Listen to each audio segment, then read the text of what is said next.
जय। विश्व वंदनीय संत सम्राट बंदी छोड़ सदगुरु श्री कबीर साहब जी, मेरे हृदय मंदिर के आराध्य परम पूज्य सदगुरु श्री महंत साहब जी, पूजा के योग सभी संत समाज में चरण कमलों में सिर झुका के 3 बार बंदी करता हूँ। बोलिए श्री सदगुरुदेव की जय। सदगुरु देव की दया से सदग्रंथ महान पुरुषोत्तरी में भाग नंबर 2 में ये प्रश्न नंबर 121 तक का टीका पूर्ण हुआ।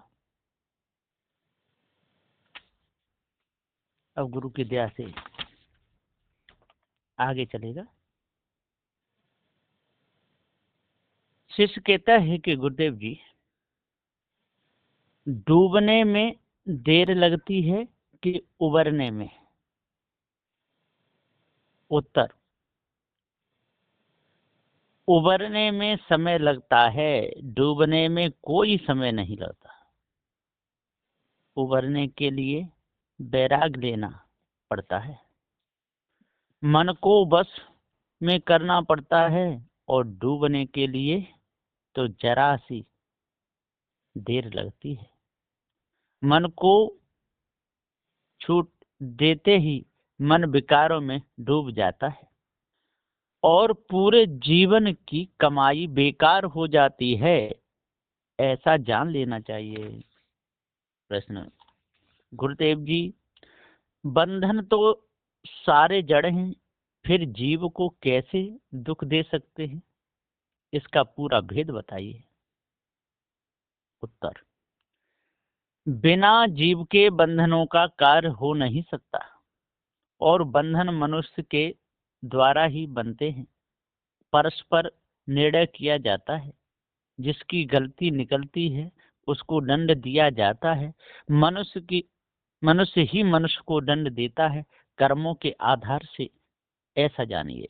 और जीवों की तो कोई गिनती नहीं कर सकता, अनंत जीव हैं। जितने उनमें से मनुष्य काया में आते हैं, वे सब के सब अन्यायी नहीं होते, न्यायी भी होते हैं, और न्याय जैसा कहता है वैसा समय पर दंड भी देते हैं। मनुष्य के कर्म ही मनुष्य को बंधन देते हैं, और कोई देने वाला नहीं है, ऐसा जान लीजिए। प्रश्न, साहिब जी, ज्ञान पूरा हो जाने पर भी जीव 84 में क्यों फिरता है? इसका क्या कारण है? उत्तर, ज्ञान पूरा होता नहीं है, परंतु ऐसा लगता है कि ज्ञान पूरा हो गया, लेकिन कहीं न कहीं कसर रह जाती है। जब लंग पूरा ज्ञान नहीं होता, तब लंग जीव है कर्मों के बस 84 में फिरता है, और जब ज्ञान पूरा हो जाता है तब जीव फिर बंधनों में नहीं आता, सदा सदा के लिए मुक्त हो जाता है। फिर बंधनों का कोई ठिकाना ही नहीं रहता, ऐसा जानिए। प्रश्न, गुरुदेव जी, क्या हनुमान द्रोणागिरि पर्वत को उठाकर लाए थे? उत्तर, द्रोणागिरि पर्वत को हनुमान उठाकर नहीं लाए और ला भी नहीं सकते। हाँ, ऐसा हो सकता है कि किसी टोकरी में गीली मिट्टी रख ली होगी और उसी में पर्वत से जड़ी बूटी उखाड़ उखाड़ कर लगा ली होंगी और उस टोकरी को उठाकर लाए होंगे, ऐसा तो हो सकता है, परंतु पर्वत को उखाड़ कर नहीं लाए, ऐसा जानिए। प्रश्न, साहिब जी, क्या जड़ पदार्थ चेतन जीव को बंधनों में डाल सकते हैं? उत्तर, चेतन जीव को जड़ पदार्थ बंधनों में कभी नहीं डाल सकते। जड़ पदार्थों में सामर्थ्य नहीं जो जीव को बंधन में डाल सके। चेतन जीव स्वयं बंधनों में पड़ता है। गीता में श्री कृष्ण ने भी कहा है कि जीव को अग्नि जला नहीं सकती और कोई भी अस्त्र शस्त्र काट नहीं सकता। ये शब्द कृष्ण ने भी गीता में कहे हैं और श्री प्रभुपाद जी ने भी कहा है। जिस प्रकार फट जाने पर कपड़े बदल दिए जाते, बस वैसे ही शरीर पुराना हो जाने पर जीव बदल देता है। इस निर्णय तक पहुंचने पर भी उन लोगों को पारक बोध नहीं हुआ, ऐसा जान लीजिए। प्रश्न, गुरुदेव जी, जड़ तत्वों का और देहधारी चेतन जीवों का परस्पर संयोग रूप मिलाप, आकार, धर्म और शक्तियां, क्रिया और गुण, ये सठ भेद आप मुझको दृढ़ता के लिए एक बार पुनः समझाइए। उत्तर, सुनिए।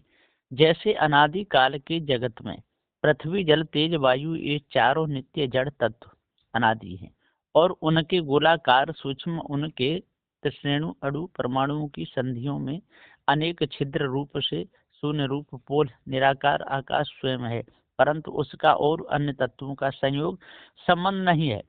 पृथ्वी आदि चारों तत्वों की रसायनाकर्षण शक्तियों से बनते हुए उनके अनेक कार्य रूप जड़ पदार्थों का संयोग संबंध प्रवाह रूप अनादि है, अर्थात अनेक कार्य रूप पदार्थ अपने अपने कारण रूप तत्वों में लय होकर फिर बारंबार उत्पन्न होते ही रहते हैं। वैसे ही अनेक जड़ पदार्थों के पांच विषय युक्त अल्प सुखों की दृढ़ मानंदी रूप सूक्ष्म अहंकार देह उपाधि युक्त अनादि से अनंत चेतन जीवों ने अपने अपने अंतःकरण में गुप्त रूप से रखा है। निराकार अनंत छिद्र रूप आकाश तत्व, सूक्ष्माकार वायु तत्व और स्थूलाकार तथा सूक्ष्माकार पृथ्वी, जल और तेज तत्व है, परंतु जड़ तत्वों के तुल्य साकार निराकार ये दोनों आकार रहित विजाति शुद्ध चेतन जीव के बल ज्ञान मात्र पारक स्वरूप मात्र ज्ञानाकार वाले हैं। इसलिए चेतन जीवों का केवल विषय सुखों की सूक्ष्म हंता रूप व अध्यास मात्र ही देह संबंध है, परंतु स्थूल सूक्ष्म ये दो देहोपाधि युक्त अनादि काल से रहने से सर्व जीव एक देशी ज्ञान स्वरूप साकार ही माने जाते हैं।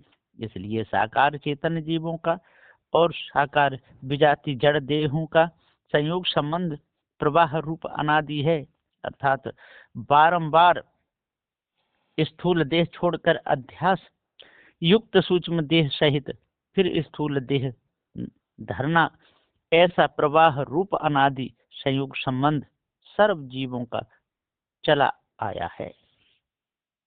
परंतु देह साधन सहित सत्संग द्वारा पारख दृष्टि से जीवन मुक्त संतों का देहाध्यास छूट जाने से देह साधना रहित विदेह मुक्ति में उनके पास देहाध्यास न रहने से उनका स्थूल और सूक्ष्म इन दोनों देहों का विजातीय प्रवाह संबंध बिल्कुल छूट जाता है।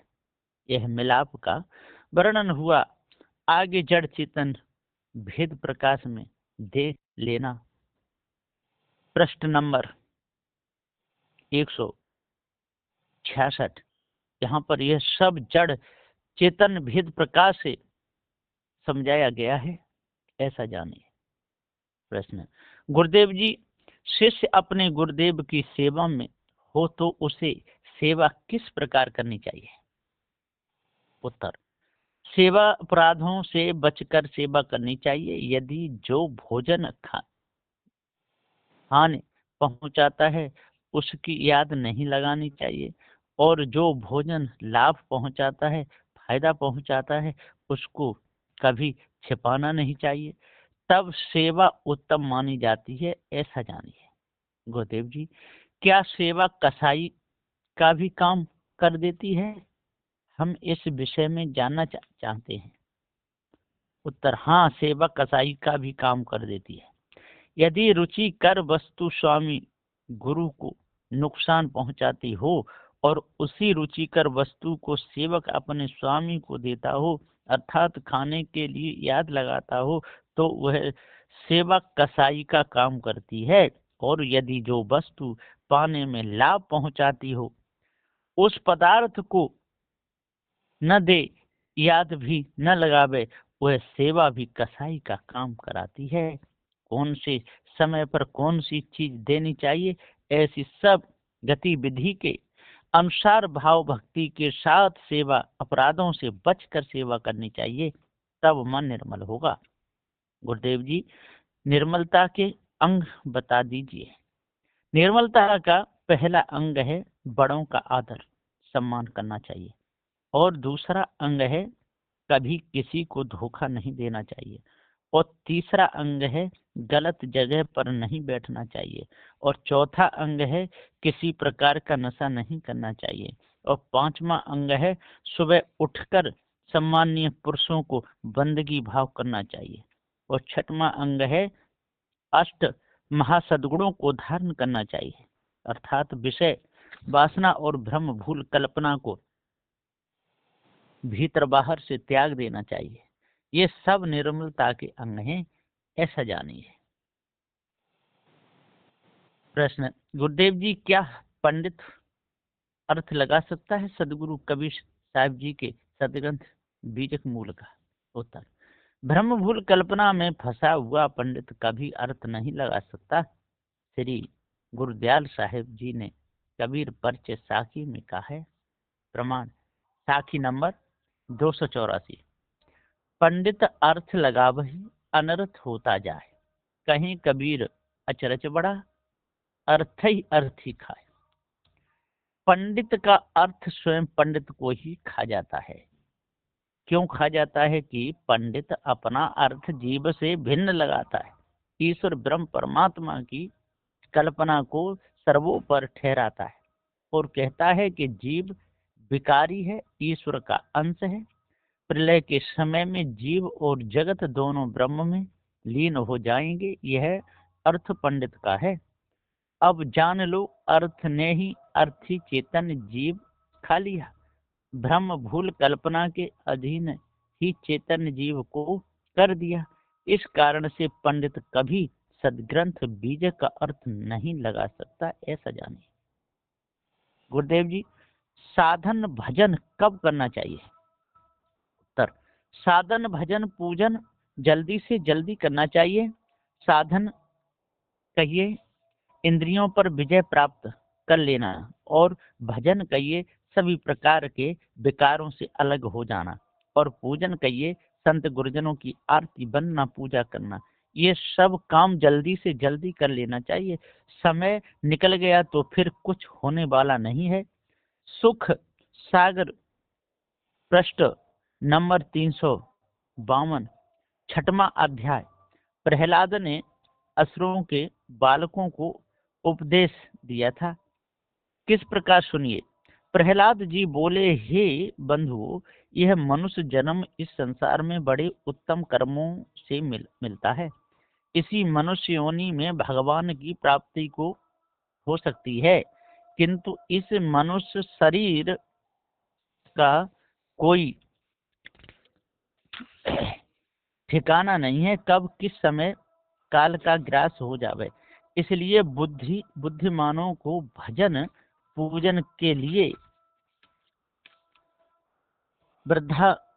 वृद्धावस्था का इंतजार नहीं करना चाहिए। जब समय मिले तब ही इस भगवान प्राप्ति के साधन को करना चाहिए। बालकपन के 20 वर्ष खेल कूद में निकल जाते हैं, और बुढ़ापे के कारण अंतिम में 20 वर्ष दुर्बलता के कारण व्यर्थ हो जाते हैं। केवल युवा अवस्था के कुछ वर्ष शेष रहते हैं। इन वर्षों में मनुष्य आधा काल सोने में निकाल देता है, तथा आधा काल स्त्री बच्चों के पालन पोषण, उद्योग धंधों तथा विषय भोगों में समाप्त कर देता है। भगवान चिंतन का उसे कोई भी समय नहीं मिलता, और उसको यह अमूल्य मनुष्य जीवन मिल पाना अति दुर्लभ है, व्यर्थ में ही नष्ट कर दिया।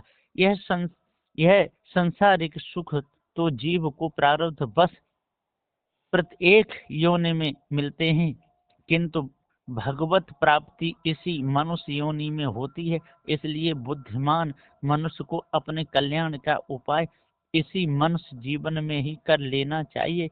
हे बालकों, जिसकी इंद्रियां अपने बस में नहीं है, वह मनुष्य गृहस्थी के जंजाल में फंस जाता है। जिस प्रकार रेशम का कीड़ा स्वयं अपने को अपने ही उत्पन्न किए हुए जाल में फंसा लेता है, फिर इसी प्रकार मनुष्य अपने ही किए कर्मों में स्वयं फंसा जाता है। इसलिए तुम विषयासक्त दैत्यों का साथ छोड़कर भगवान का भजन करो। हे बंधुओं, भगवान प्राप्ति के लिए कोई विशेष उपाय की आवश्यकता नहीं है। वे सब प्राणियों में व्याप्त रहते हैं। महत पंचभूत तन्याय तथा संपूर्ण प्रकृति में एक ही अविनाशी परमात्मा व्यापक है। उसकी माया के द्वारा सब उसे भूले रहते हैं। तुम लोग आसुरी प्रकृति को छोड़कर सब पर दया करो, सबकी भलाई करो, भगवान तुम्हें अवश्य प्राप्त हो जाएंगे। विशुद्ध भगवान धर्म मैंने नारद जी के मुख से पहले सुना था। यह बात प्रहलाद ने बच्चों को बताई। प्रहलाद को पारख बोध नहीं था, परंतु साधना जवानी में बताई, इसलिए ज्ञान बोध की बात कहीं पर भी मिले ले लेनी चाहिए। साधन भजन जवानी में ही करना चाहिए। पारखी संतों का भी यही कहना है। ऐसा जान लीजिए, जो प्रहलाद ने भक्ति बच्चों को बताई थी वो तो अंध भक्ति है, लेकिन पारखी सदगुरु श्री कबीर साहब ने जो भक्ति बताई वो सूझती भक्ति है। इसलिए कभी भी किसी को न धोखा देना चाहिए, न धोखे में आना चाहिए। सदगुरु श्री कबीर साहब जी का यह मुख्य उपदेश है। बोलिए श्री सदगुरुदेव की जय। जय।